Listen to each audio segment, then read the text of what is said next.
Bugün geldiğimiz tablo itibariyle işte Tom Barak'ın açıklaması var. Trump az önce dedi ki işte DAEŞ'çiler kaçtı, Suriye devleti yakaladı, hepsini içeri koyduk tekrar dedi falan gibi komik, manipülatif şeyler söylüyor. Bir genel analiz yapabilir misin? Nereden nereye geldik? Nasıl oldu bu?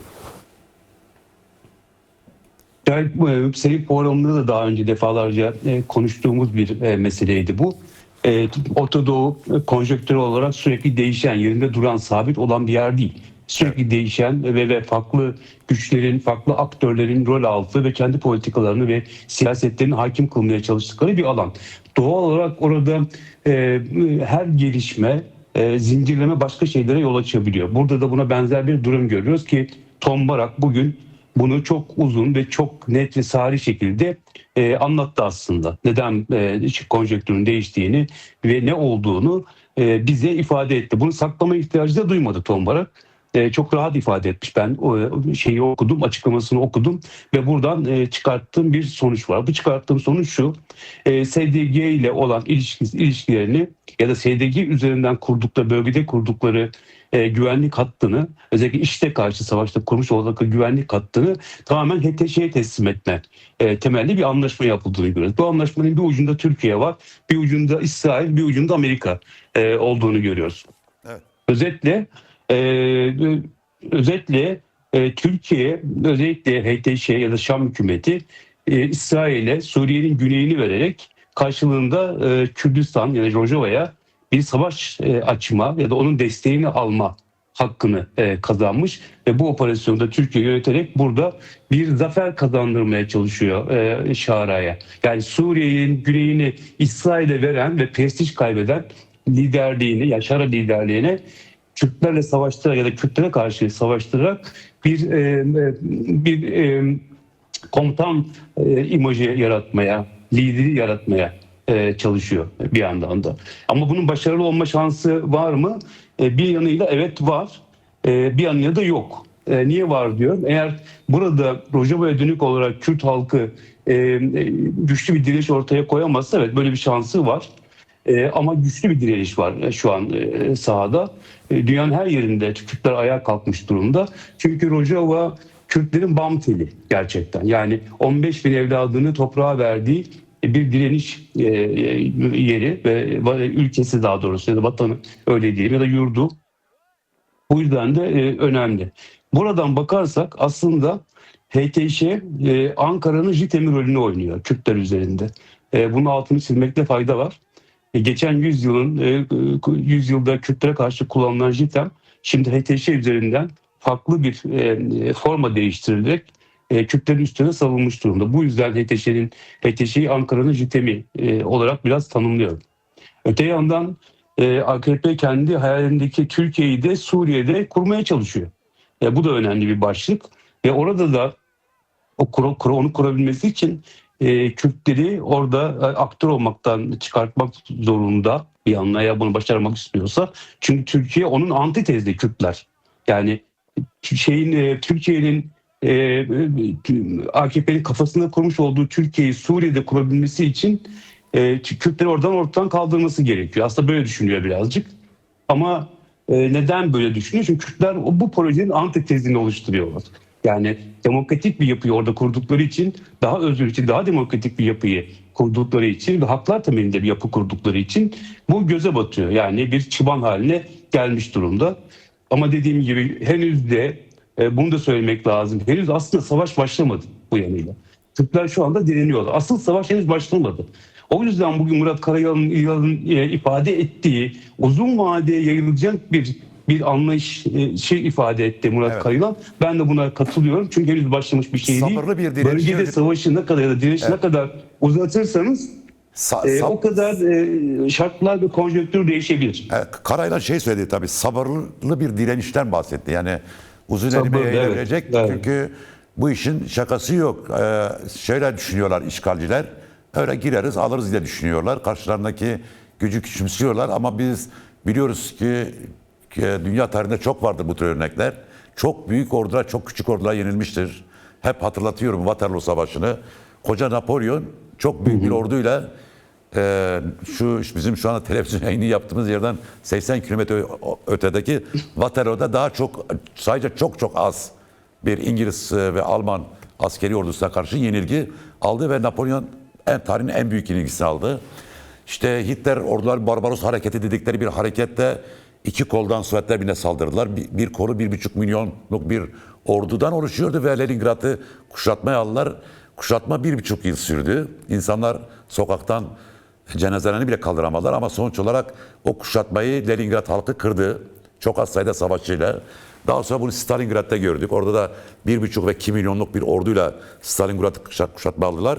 Amaç da Volgagrad'ı, işte Kafkasları ele geçirmekti ama yenilen az sayıdaki Sovyet direnişçileri değil, o 2 milyonluk ordu oldu. Şimdi burada da sahada ben biraz uzattım belki, yani bir örnek olma ihtimaliyle benzeri bir durum aslında Kobani'de 2014'te yaşandı. Yani işte DAEŞ Musul'u 2 günde ele geçirdi, koca bir metropolü. Bütün bir Irak ordusundan Grad füzeleri, Katuşka füzeleri dahil olmak üzere çok büyük oranda silah elde etti. Daha sonra yönünü Irak'a verdi. Irak da Suriye devleti, Suriye ordusunu yendi ve oradan da çok büyük silah elde etti ve büyük bir güçle Türkiye'nin sponsorluğuna Kobani'ye saldırdı. Aslında o zaman Kobani'de çok az sayıda direnişçi vardı ve bu kadar da örgütlü değildi Kobani halkı. Ama sonuç olarak saldıranlar yenildi, yani oradaki çok az sayıdaki direnişçiye karşı. Yani tarih bu örneklerle dolu. O nedenle şu anda Türk medyasına baktığımız zaman, işte Arap medyasına baktığımız zaman veya bu işgalcilerin böyle tırnakça kendi özgüne baktığımız zaman sanki her şey bitmiş gibi bir algı yaratıyorlar. Oradan hareketle devam edelim.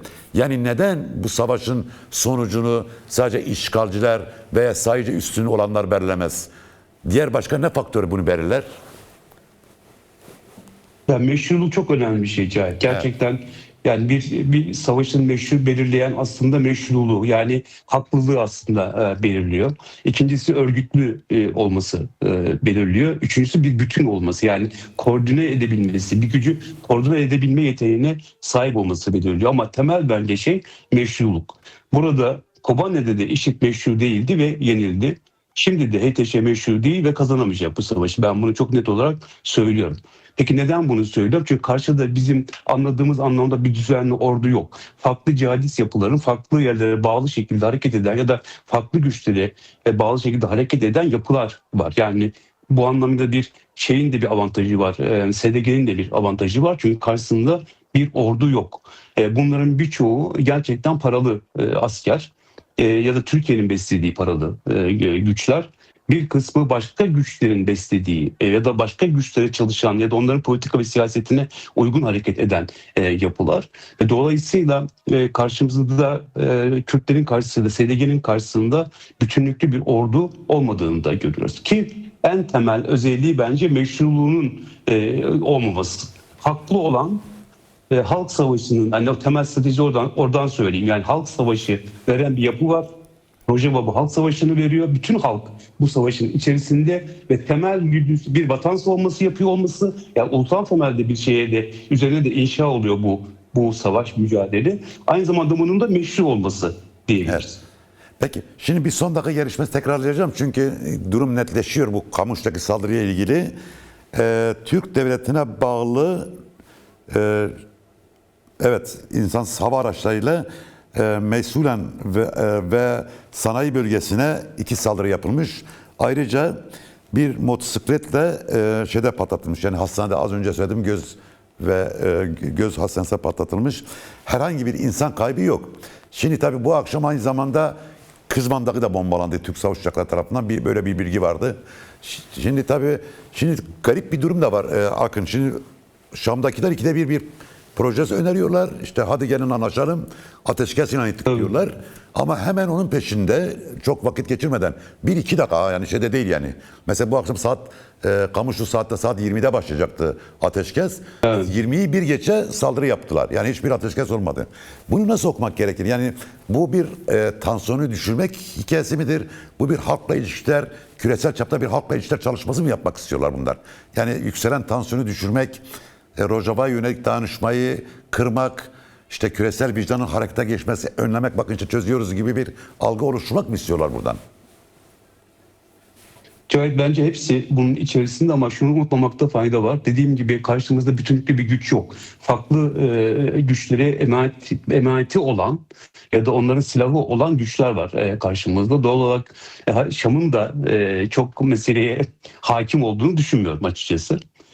Onları da yöneten bir güç olduğunu düşünürsek burada çok başlı bir sistem olduğunu, çok başlı bir ordu olduğunu ve temel motivasyonların da Kürtleri imha etmek olduğunu anlıyoruz. Asıl olarak bu. Birincisi bu. İkincisi e, henüz şeyi kıramadılar. Yani Kürt cephesinde Amerika'nın arkadan çekilmiş olması, çeşitli diğer farklı ülkelerin bu operasyona yol vermesi ya da yol açması, önünü açması daha doğrusu, Kürtlerin buradan bir direnç örgütleyemeyeceği, geri çekileceği, teslim olacağı temelli bir yaklaşım da üretmiş olabilir. Ve böyle bir direniş beklemiyorlardı büyük ihtimalle. Şimdi bu direnişle karşılaşınca kendini o yeniden organize edebilmek için, zaman kazanabilmek için de çeşitli ateşkes yöntemleriyle hem dünyaya bir mesaj vermek, yani bir görüşme yapmaya çalışıyoruz, uzlaşmaya çalışıyoruz mesajı vermek, hem de zaman kazanmak, hem de Kürtlerin biraz pozisyonunu, gücünü anlamaya dönük de çeşitli saldırılar var. Yani onu da anlıyorum ben. Üçüncü boyutu da bu olabilir diye düşünüyorum. Peki tabii şimdi konuştuk. Dünden itibaren de çok fazla konuşuyoruz.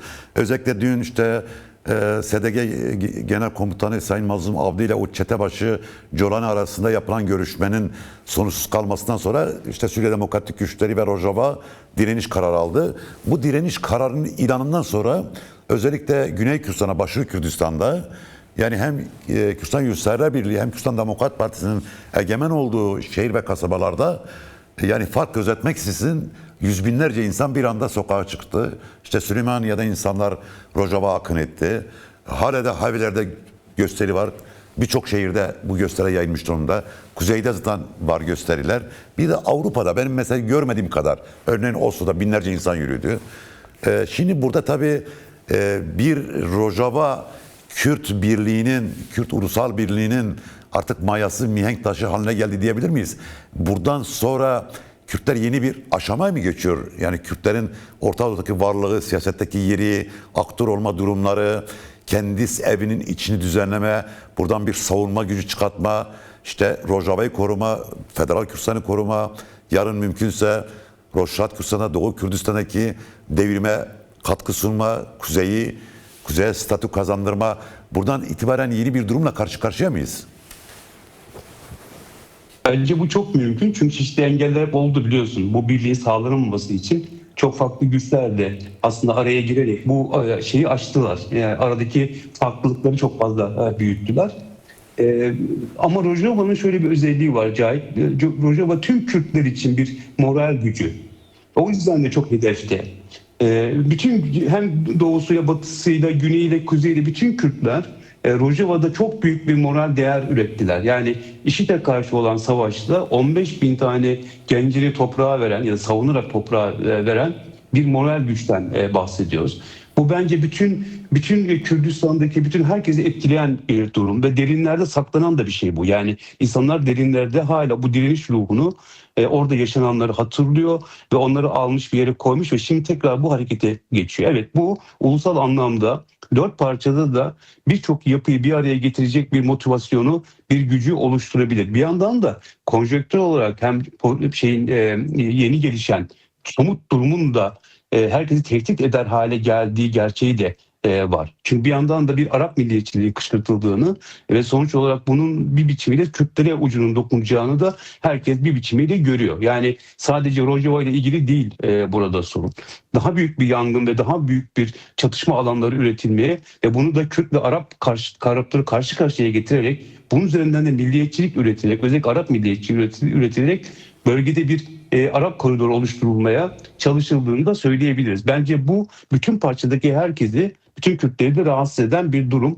Bu da stratejik bir yan yana gelişi doğal olarak doğuracaktır diye düşünüyorum. Bu yan yana gelişler de biliyorsun şeyi büyütür. Ortak hareket etmeyi, birlikte hareket etmeyi, birlikte siyaset yapmayı, strateji üretmeyi de geliştirir. Bence Kürtler bunu çok uzun zamandır başarılı şekilde zaten parçalarda yürütüyorlardı. Şimdi belki de bir araya gelip birlikte bunu yürütmeye başlayacaklar. Bu yanıyla bence Kürtlerde ajite olmadan çok fazla işte ortaya dökülen o propagandanın ajitasyon temelli propagandaya çok kendini kaptırmadan aslında bugün siz yayında da konuştunuz gazeteci arkadaşlarımızla. Evet. Sakinlik, sağduyu ve stratejik düşünme önemli. Çünkü stratejik düşünme refleksini kaybettiğiniz anda başkaları tarafından yönetilmeye de başlıyorsunuz. Akıl olarak, algı olarak söylüyorum ki Türkiye bunu da yapmaya çalışıyor. Şu anda görünen şu ki Türk medyasını HTŞ için kendini gönüllü olarak kiralamış durumda. Şam'a. Şimdi oraya O yüzden geleceğiz. dikkat etmekte fayda Evet. olduğunu, uzun vadeli düşünmek gerektiğini düşünüyorum açıkçası. Az önce aktarmışım, onun detayları geldi, onu da aktarayım. Şimdi Irak Başbakanı Mahmut Şia Er-Sudani ile Suriye Demokratik Güçleri Genel Komutanı Sayın Mazlum Abdi arasında bir telefon görüşmesi gerçekleşmiş. Irak Başbakanlığı'nın basın bürosunun yaptığı açıklama şu: Başbakan Muhammed Şia Er-Sudani bu akşam Suriye Demokratik Güçleri Komutanı Mazlum Abdi ile telefon görüşmesi yaptı. Görüşmede son güvenlik gelişmeleri ve olayları ışığında Suriye'deki gelişmeler ve bunların bölgesel güvenlik ve istikrar ile Irak'taki durum üzerinde etkileri ele alındı. Bu çok önemli. Başbakan bu kritik aşamada diyaloğun güçlendirilmesinin gerektiğini vurgulayarak bunun Suriye'nin tüm bileşenlerinin haklarını güvence altına alınmasını, ülkenin birliğini ve güvenliğini korumasını ve teröristlerin hapislerden kaçarak Suriye ve Irak'ın güvenliğini ve istikrarını ve bölgedeki genel güvenliği bozması, yani istikrarı bozması engellenmesini sağlaması gerektiği belirtildi. Şimdi akın görünen o ki bu Suriye'deki gelişmeler en çok Irak'ta rahatsız ediyor. Çünkü sanki Rojava'daki bu soykırım başarıya ulaşırsa sırada Federal Kürdistan ve Irak varmış gibi bir durum da ortaya çıkıyor. Çünkü şöyle fikirler de var. İşte bu yürütülen bu Sünni eksene oturtan cihadistler, hapisten çıkarılan IŞİD'liler yeni bir ordu halinde bu kez Irak'taki Haçlı Şabi, yani İran yanlısı milislerle bir çatışmaya, bir kavgaya sürüklenebilir ve bu da Irak'ı tümüyle başka bir aşama götürür. Ne düşünüyorsun? Yani burada Suriye'den başlayan, daha doğrusu Doğu Akdeniz'den başlayan ta İran'a kadar uzanan yeni bir kriz hattı mı oluşuyor? Yeni bir pay hatları tekrar kırılacak mı sence? Öyle gözüküyor aslında. Bugün çok fazla tartışıldı bu. Çok fazla gündeme de geldi ama bu ortaya konulan şeyler eğer birazcık böyle şeye bakınca, bölgeye bakınca çok da anlamsız değil. Hepsinin bir anlamı olduğunu görüyoruz. Çünkü şeyi unutmamak lazım. Yani IŞİD Irak menşeli bir örgüt. Oradan çıktı, oradan doğdu. Oraya ait olan bir örgüt. Doğal olarak tekrar oraya dönecektir diye düşünüyorum ben de. Yani İran stratejisiyle bağlantılı olarak Irak'ta bir Haçlı Şabi ile IŞİD'in yeniden örgütlenmiş halinin karşı karşıya getirilerek o bölgede de yeni bir savaş durumunun yaratılması birilerinin işine gelebilir. Ve bu aynı zamanda bölgesel Kürt yönetimini de tehdit edecektir. Yani böyle bir durum. Şeyi unutmayalım. IŞİD nereye almıştı? Musul almıştı. Yani bu unutulmamalı. Bence bu bölgesel Kürt yönetiminin de çok farkında olduğu bir durum. Aynı zamanda Irak devlet başkanı da bu meseleyi görüyor gibi algılıyorum ben. Çünkü binlerce insan, binlerce IŞİD militanı şu anda hapishanelerden çıkartılmış durumda HTŞ tarafından. Ve büyük ihtimalle bunlar hızlıca toparlanıp örgütlenip yeniden inşa edilecekler ve belli yerlerde kullanılacaklar. Bir ayağında Lübnan uzanacağı söyleniyor. Lübnan için Hizbullah'la savaştırılacağı da söyleniyor. O yüzden bence tabii uyanık olmakta, stratejik olarak konumlanmak ve bu süreci uzun vadeli düşünüp ona göre hazırlıklı olmakta fayda var diye düşünüyorum Can. Evet. Şimdi tabii az önce Türkiye'yi değindin de Türkiye'de tabii garip şeyler oluyor medya üzerinden. CHP de böyle artık bir utangaç bir şekilde, özellikle Namık Tan, yani CHP'nin bu dış politikası eski elçi, neredeyse HTŞ'nin bu başarısını, tırnak içerisinde bu soykırım girişimini olumlu, evet böyle olsun falan gibi şeyler söyledi.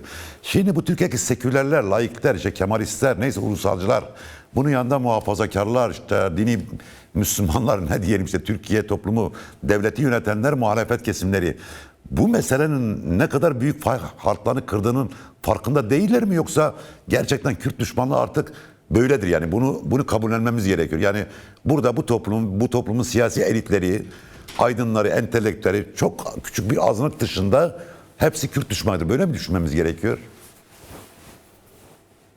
Tabii bir bütün olarak herkesi Kürt düşmanı diye ilan etmek doğru olmayabilir. Çünkü Yoksa ben aynı zamanda ben Türkiye'de soruyu sordum, hani konuşalım, tartışalım diye. Yani evet. evet, anladım. Ben de o yüzden öyle düşünenler var anlamında söylüyorum. Yani Bence burada Kürtlerin evet bu böyle bir genel bir şey var. Bir travmatik durum var. Çünkü Türkiye toplumu gerçekten 50 yıllık savaşın sonunda hastalanmış bir toplum ve bu hastalık sürekli nüksediyor, büyütülüyor ve yani iktidarlar tarafından sürekli o hastalık deşiliyor. Yara hiçbir zaman kapanmasın isteniyor ve orası sürekli olarak kaşınıyor ve bu virüs çok hızlı şekilde yayılıyor. Yani bunun çok güçlü zemini olduğunu da biliyoruz aslında.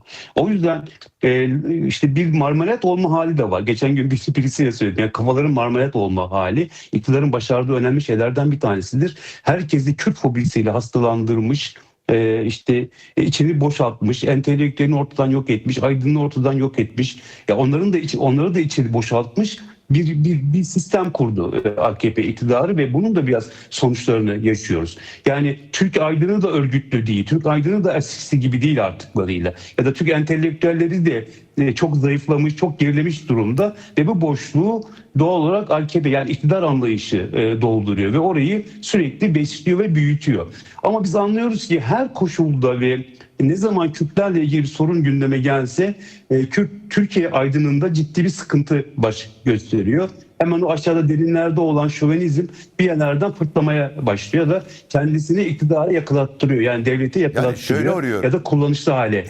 Yani şöyle oluyor. Getiriyor. Diyelim ki Kürtler işte sahada Amerikalılarla asker anında iş yaparken anti-Amerikancı oluyorlar.